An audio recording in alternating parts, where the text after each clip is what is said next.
Hey, it's Rachel Cooke, your modern mentor.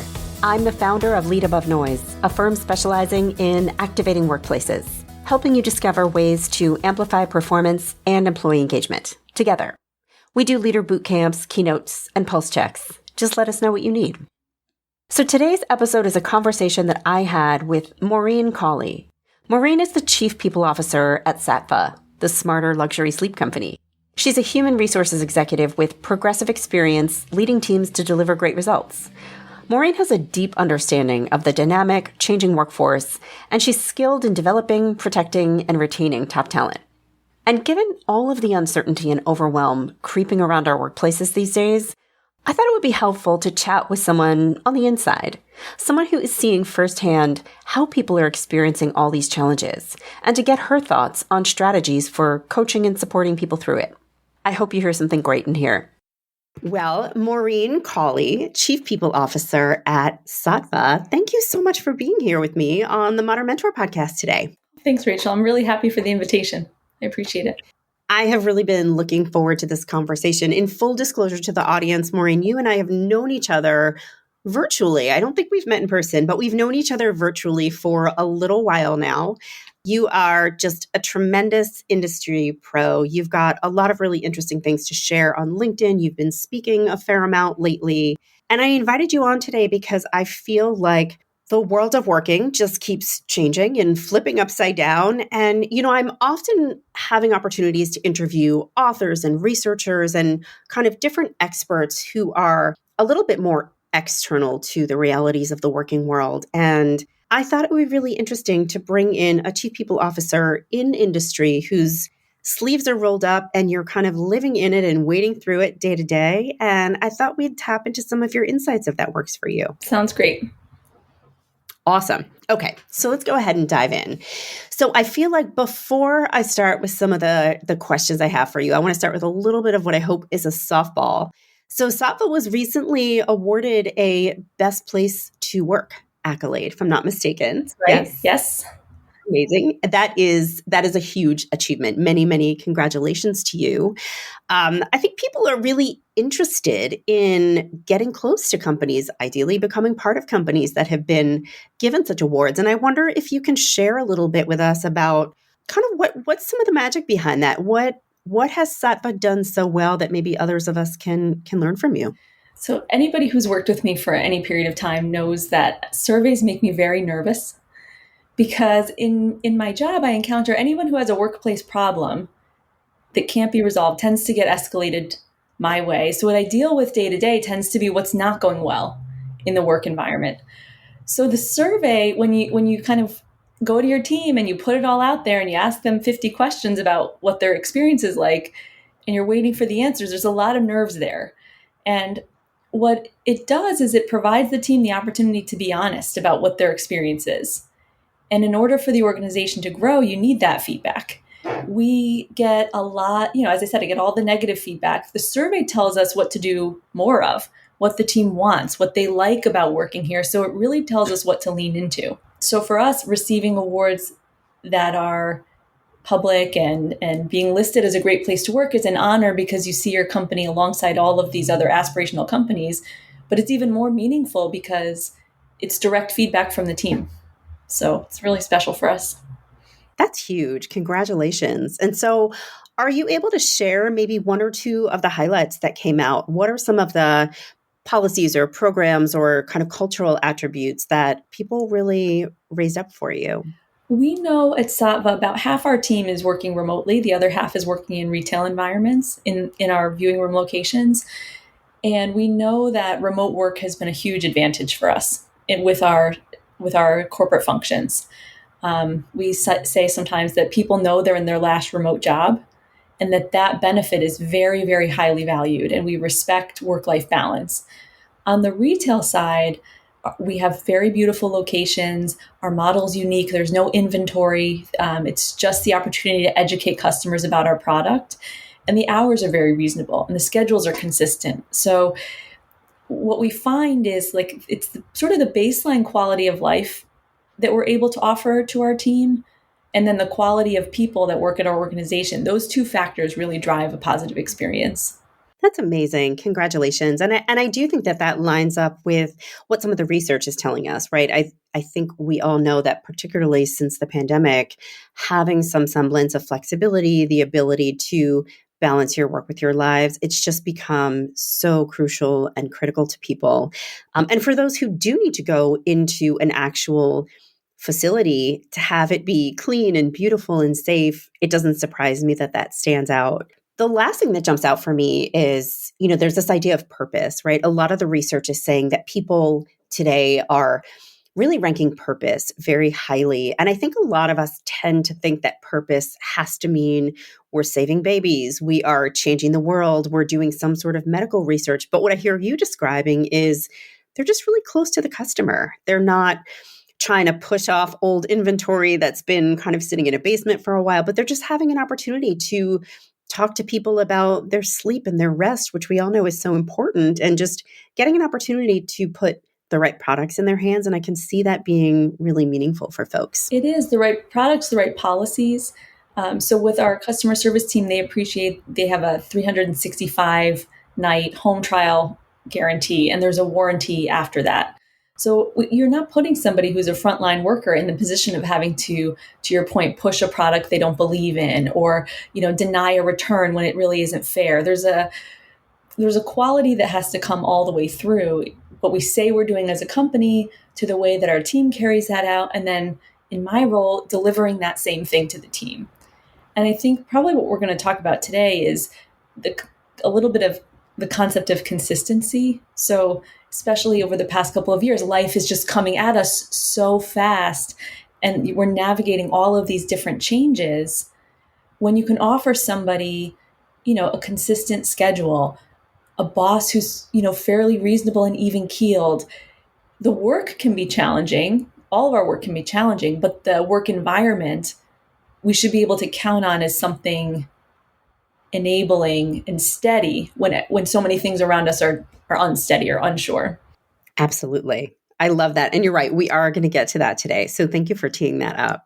So before we get to that, before we start talking about kind of finding balance in the change and the chaos, but also finding ways to steady and stabilize, I want to talk a little bit just broadly about the concept of success. The Modern Mentor podcast is really meant to be about helping people define what success looks like for them and finding ways to achieve it. And I do believe that success is not a universal concept. We all get to define what it looks like, what it feels like.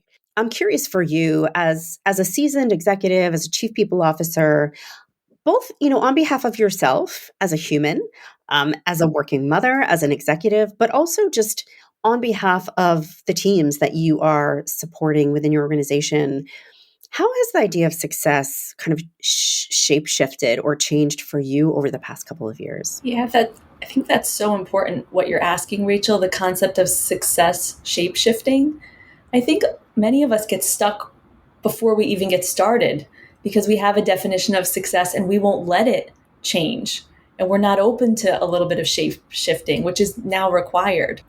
In my personal life, I really believe in the concept of detachment. So to hold on too tightly to one version of what success looks like is actually going to prevent you from having a successful outcome. I remember, you may have heard this if you ever took a yoga class, the yoga teacher gets into the concept of detachment. Did you hear about the raccoon who is trying to eat? No. So there's a story about how do you catch a raccoon? If there's a hole in the tree and it's a narrow, small hole and you put raccoon food in there, the raccoon will reach its hand in and grab that food and then is stuck because it won't let it go to release its own hand. That maybe doesn't work for us, but this idea that to reach your best outcome, you have to be willing to let go of what you thought success was to accept what it actually is. And so today, coming out of COVID and coming out of all of these different changes, I think practically speaking, you said something else that's very important, which is defining success for yourself. So, I was reflecting on one of my employees. We were working on our benefits program, and we said, okay, what are our goals for our benefits program this year? And one of the goals suggested was, well, we want to take our enrollment numbers from here to here. We want to see more employees on our plan. And we have to step back and say, I'm not sure that that's the right goal, because do we have the right plan for everybody? If my goal is to have everybody on my plan, it sort of disregards what's right for them and their ability to make choices. So maybe a better goal is to fully inform my team about what is offered so they can make the right choice for themselves. So I think those two concepts of knowing that what success originally looks like, you have to be comfortable detaching and saying, okay, I thought that was success. Either the company doesn't care about that anymore, or I don't care about that anymore, or maybe I need to plan for something different or shoot for a different outcome. And also the outcome that I'm planning for, when I start to define success, make sure I'm attaching the right, whether it's metrics or outcomes, that you're really working towards something that's going to feel like success to you when you get there. Yeah, I think that's a really wise point. Something that I see in organizations all the time is that we are almost chasing these quantitative metrics like it's a religion, but often we're chasing them simply because they're there, they're available. And it is so much easier to chase numbers, right? They're very, very tempting. One of the conversations I have often with organizations is around talent attrition, right? We need that number to be as low as possible. And I always push back and I say, is that true? Do we want our attrition number to be zero? Or do we actually want to look for some healthy attrition and make sure that as people are feeling like they've done their time with this organization, they can move on to the next thing, and we're making space for fresh blood and fresh eyes? And so I love your push there. It's not always about getting a number as high or as low as possible, but using that data where it makes sense, but also, to your point, thinking about what's going to benefit everybody. Absolutely. So I love that. This is a bit of a loaded question because I know the answer for me, but do you feel like over your time as a professional, has your ambition for yourself changed? Totally. Yes. In pretty significant ways, really. I think starting my career, I tended to have kind of sharp elbows because I was very ambitious. I wanted my next promotion and I wanted it at all costs.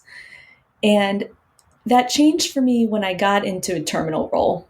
So before Saatva, I was with a data-driven marketing company and I was their head of HR, and that was my title. And so I sort of relieved myself of the expectation that I needed to get promoted because there wasn't one. I was the head of.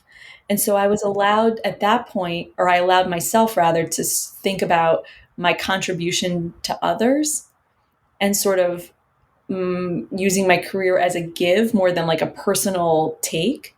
And I think people do experience me differently now than they would have when I was in that heavy climber, striver phase.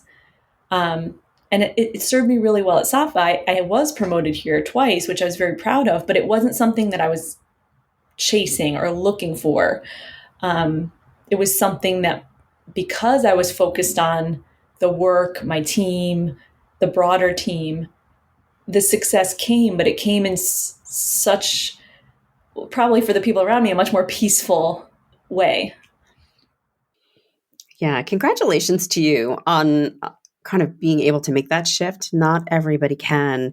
And I hope that's something that listeners take away today, right? Chasing the promotion for the sake of the promotion. It may serve you, you may get it. Whether or not you'll be fulfilled by it is a question. But when you focus on what feels meaningful, what drives you, what makes you feel kind of full and fueled, and you lean into that and you do it well, the promotion probably will come, or maybe not. Maybe it'll be a lateral move or, something entirely different. And I think just being willing to be open and exploring different possibilities can serve us all as we move forward, or left or right. And you need both, and you need to know when.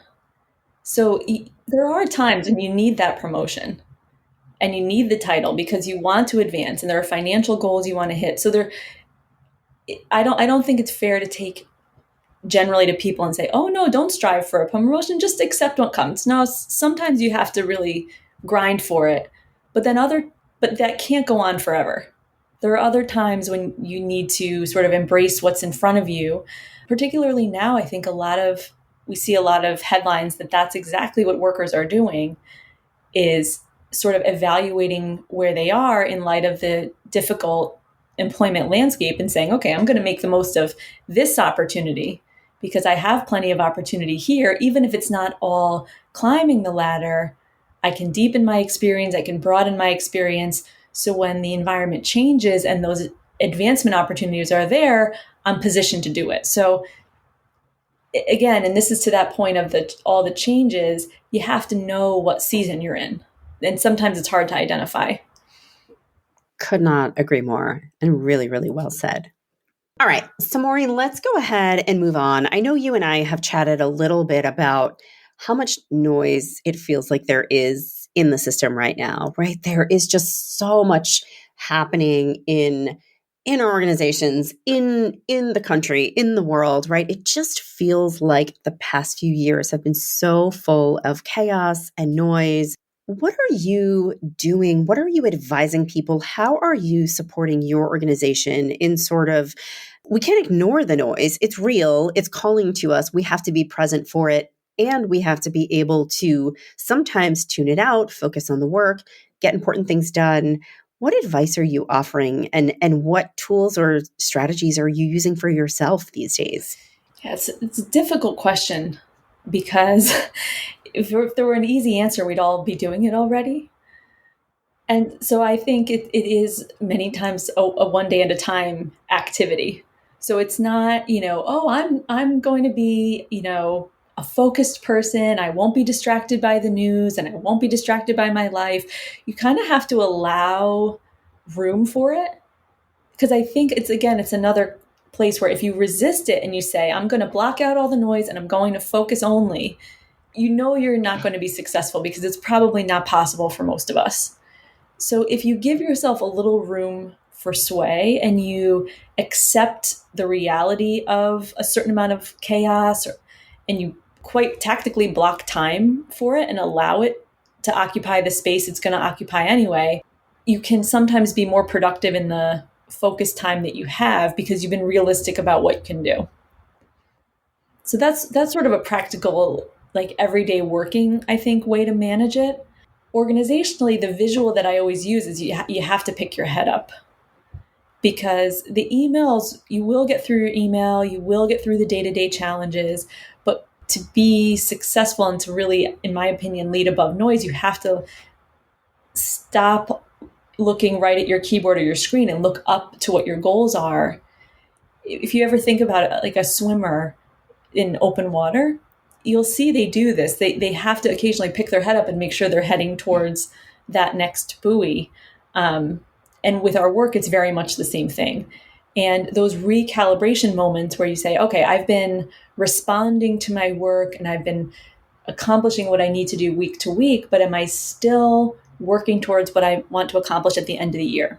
Companies can help with things like visioning sessions or, strategic plans or their long-range planning processes. Managers can help, I think, on a practical level with goals.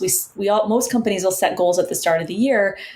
We need to dust them off at least quarterly. So if we as leaders set the cadence for our team, in my team, we meet in person on a quarterly basis and we look at the past quarter and we look at the rest of the year. And that's every week we're meeting on a work queue, like what's in the queue, what are we working on, what are the projects, what's the plan. But once a quarter, we pick our heads up and we say, okay, here's what we accomplished so far this year. Here's what's in front of us. And every once in a while, that meeting will get there and say, oh, we actually didn't do what we planned to do because we didn't think about it after we set the goal because we were so busy working that we didn't actually get our work done. So taking those moments to recalibrate can be very helpful. I love that. And I think there is something really powerful about having these kind of gating points throughout the year, the quarter, the month, whatever it looks like. I think that it is so easy to get wrapped up in the implementation and the execution. And I think as a culture, we're just kind of in love with being really, really busy.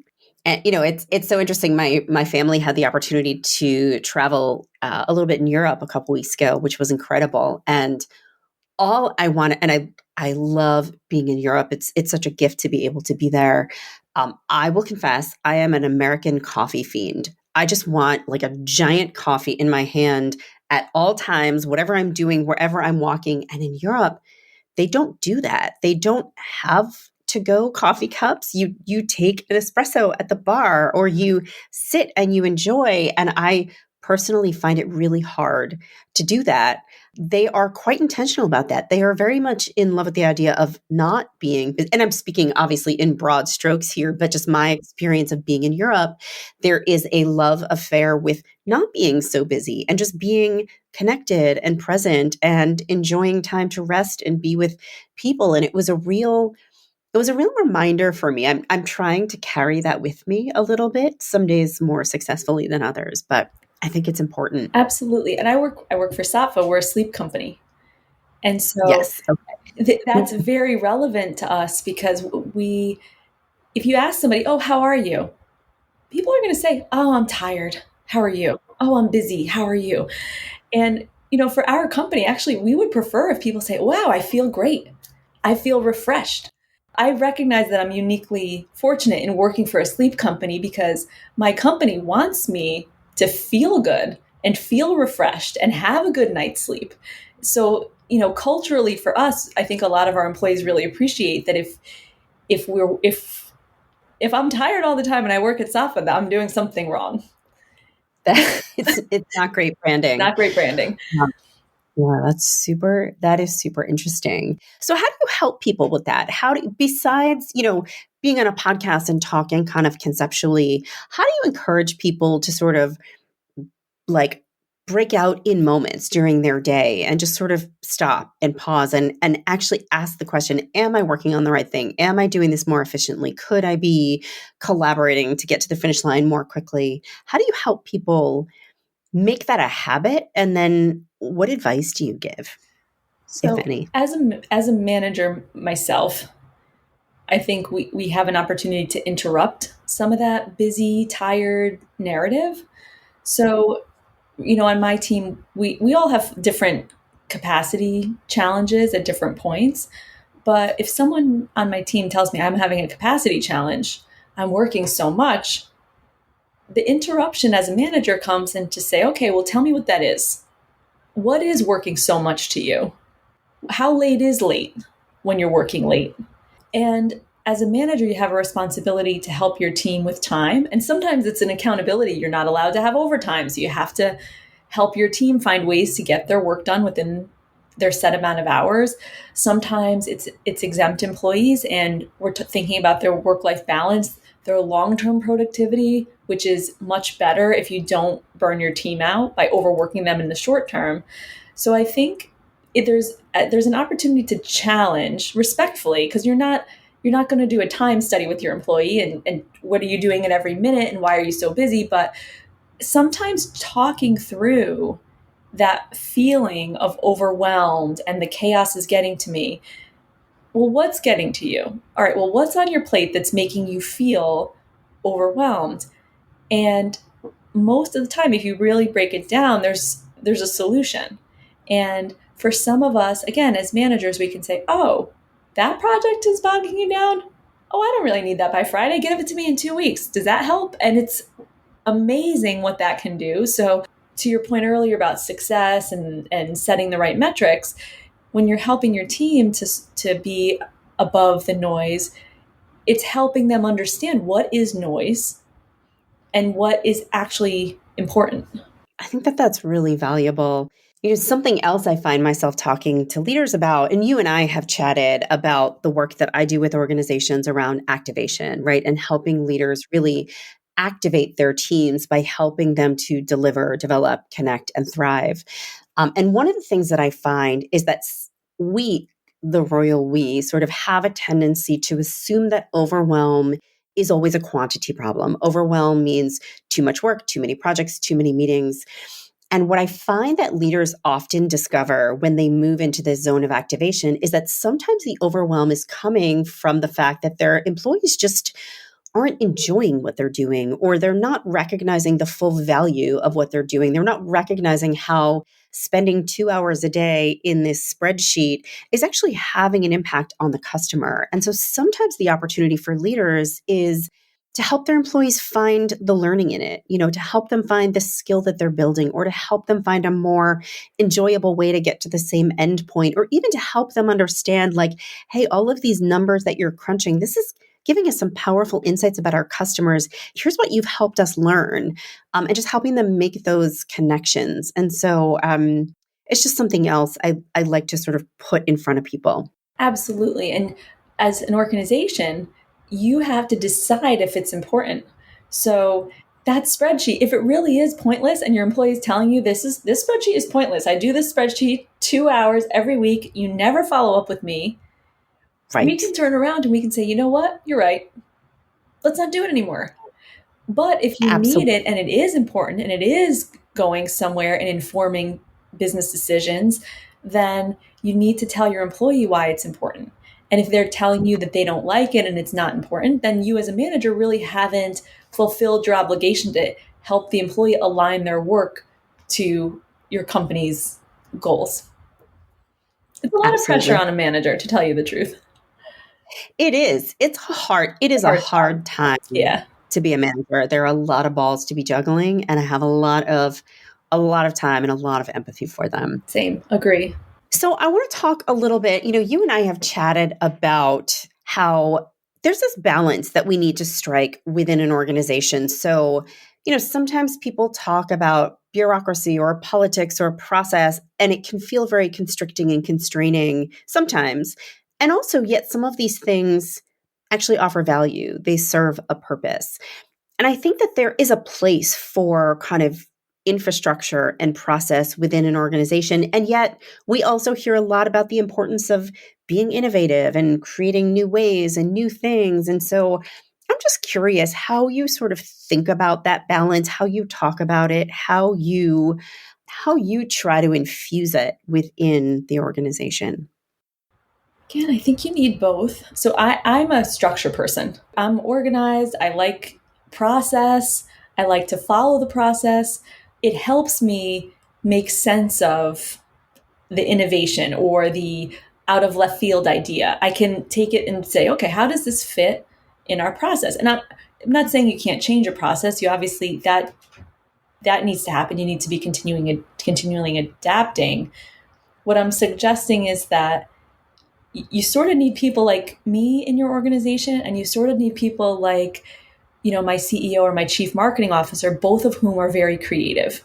And so I think finding that balance between the two, as an employee myself, or as for any employee who's innovative, I think you have to understand what the organization's appetites and needs are. So if you come back to that spreadsheet someone's spending 2 hours on, and they find a way to make it a faster process and spend 1 hour on it, the organization might say, the investment you're asking for to make that process easier actually is greater investment than the benefit we get from your very innovation. So that happens. There's also the understanding of understanding what success looks like for your company. Because if you're innovating on something that isn't going to be essential to the mission or would take the company in a different direction, you're less likely to get support than if you're innovating in a way that's going to make a necessary function faster or open a new and necessary market. So, I think it's understanding the bounds of what's helpful and useful and applying your energy there, I think really helps us to be innovative and also fit within the structure, fit within what the company's looking for. Yeah, that really resonates for me. I think that makes a lot of sense. I think, what you're saying is if, for example, hypothetically, you work for an organization that is struggling to retain customers, some sort of innovation that is going to bring in a whole bunch of new customers may not, that might not be the innovation the company needs right now. They first need to figure out how to retain the customers that they have before opening new markets or exploring new product lines. And so really paying attention to what's happening in the organization, what are the live challenges or opportunities, and innovating within that space while respecting the structure. And sometimes the best innovations we can offer are on the structure or on the process taking a look at our customer service processes or scripts and finding the gaps or the leaks to figure out why we're failing to retain them, that can be the most critical innovation in the world, whether you're going to space with Mr. Musk or not, right?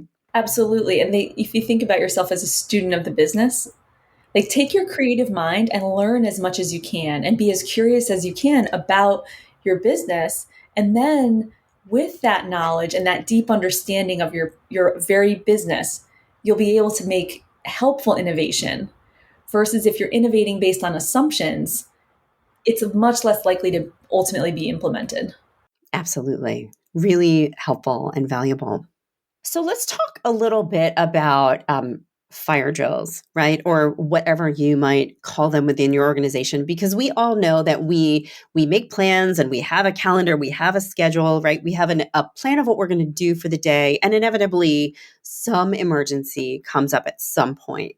I'm not going to ask any questions about how frequent or not frequent they are within your organization, but assuming you have some, because we all do, what are some of the thoughts you have around what any organization or any leader can do to get better at minimizing those fire drills from whatever number you're at to just a little bit fewer?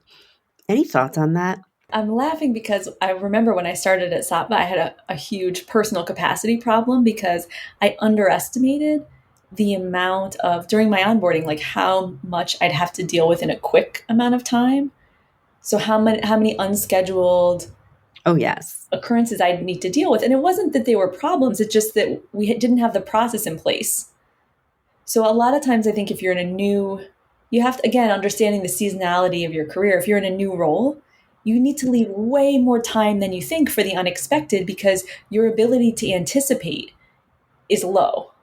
You know, once you've been in your role for a while or you've been with your company for a while, you know what to anticipate that you will need in terms of flex time to deal with things that come up. So I think always better to overestimate the amount of time that you need so you don't find yourself in a situation where you're working against deadlines that you signed up for and are committed to. And now you have other urgent matters that you are not accounted for in your time. So I think that's the first piece is just make sure that you allow yourself that time in your schedule.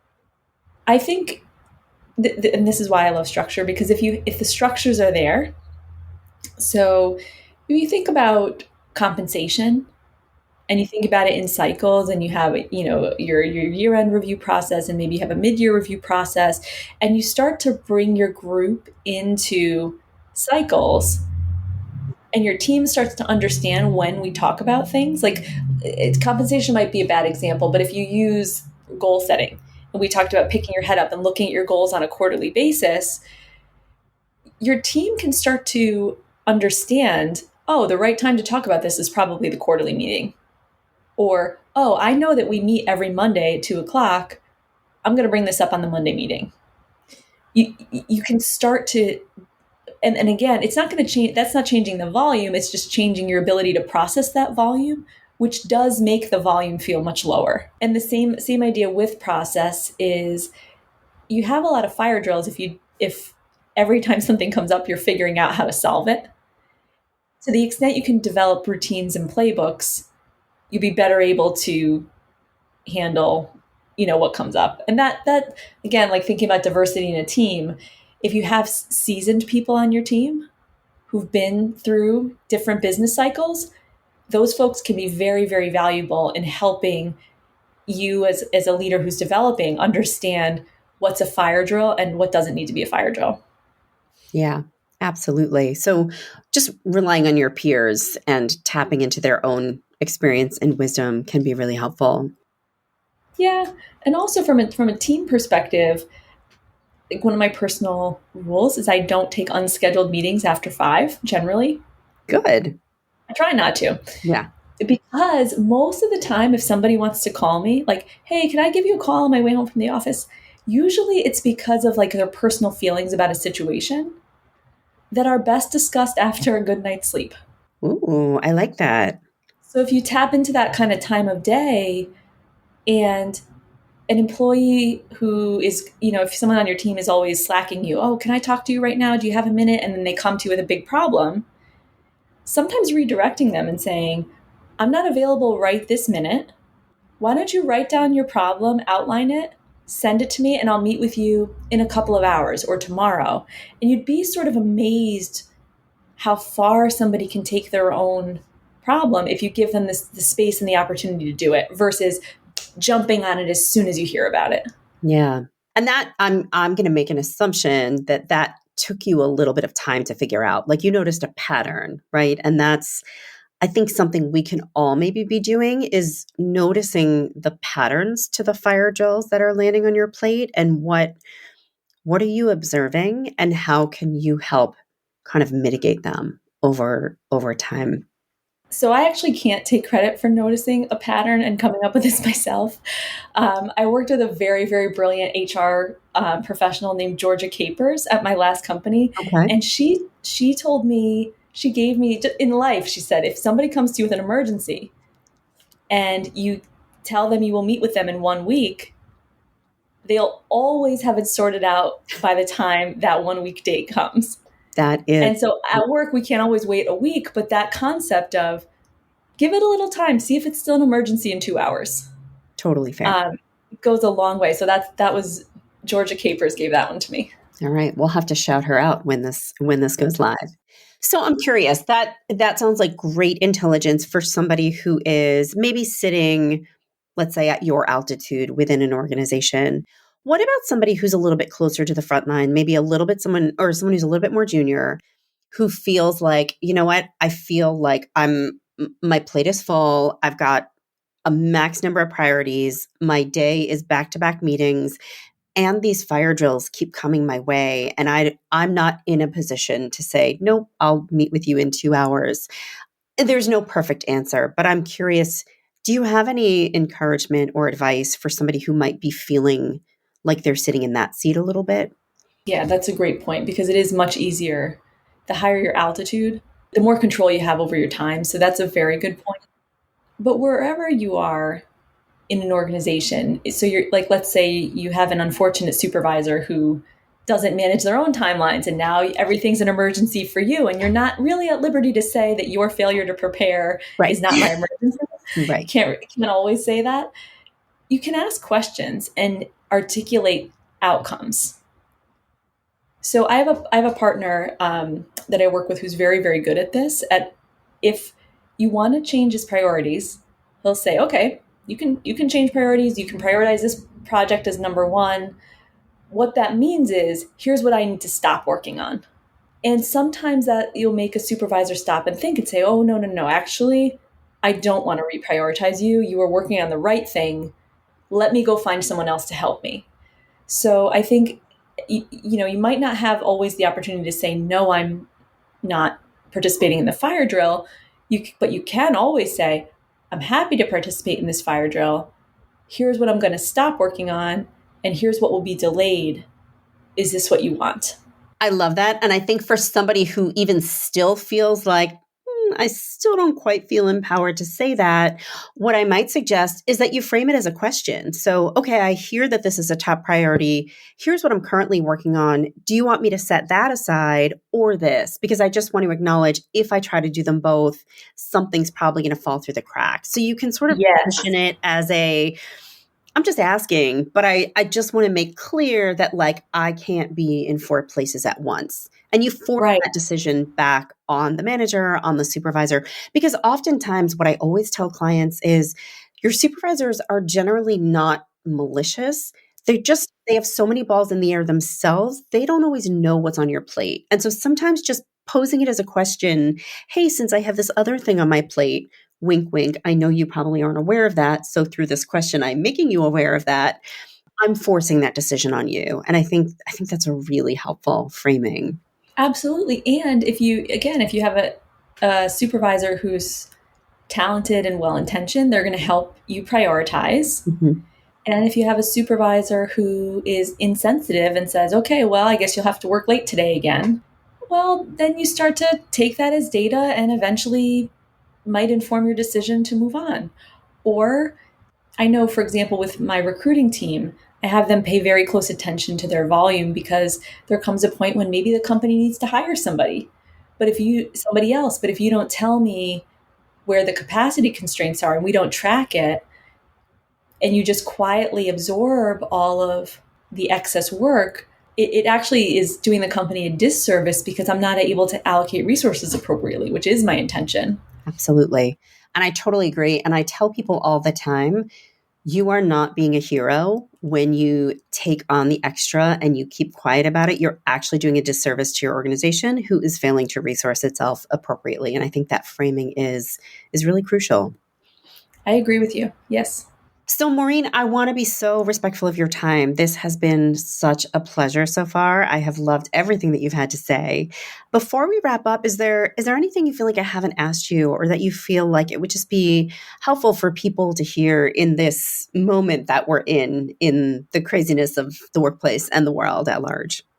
There's an opportunity to give yourself a little credit. So I think it might be worth saying that if wherever you are in your career, just take a moment to acknowledge it wasn't easy to get there. You worked hard, and it's probably going okay in the grand scheme of things. And we have to be a little bit patient with ourselves and a little bit supportive of ourselves and acknowledge it's a tough environment, and you're probably doing pretty well for yourself. So I love that. I think that's such a lovely note to leave on. I think patience and grace with ourselves are just two of the loveliest gifts we can offer. And so thank you so much, Maureen, for hanging out with me today. I can't wait for this to go live, and I'm looking forward to people hearing from you. Thank you so much, Rachel. Thank you. All right, take care. Well, I hope you enjoyed my conversation with Maureen Cawley, Chief People Officer at Saatva. Join me next week for another great episode. Until then, visit my website at leadabovenoise.com if your workplace could use an activation boost, a boot camp, a keynote, a pulse check, you choose. You can follow Modern Mentor on Apple Podcasts, Spotify, or wherever you listen to podcasts. Find and follow me on LinkedIn. Thanks so much for listening, and have a successful week. Modern Mentor is a quick and dirty tips podcast. It's audio engineered by Dan Faraband. Our director of podcasts is Brandon Getchis. Our podcast and advertising operations specialist is Morgan Christensen. Our digital operations specialist is Holly Hutchings. Our marketing and publicity associate is Davina Tomlin.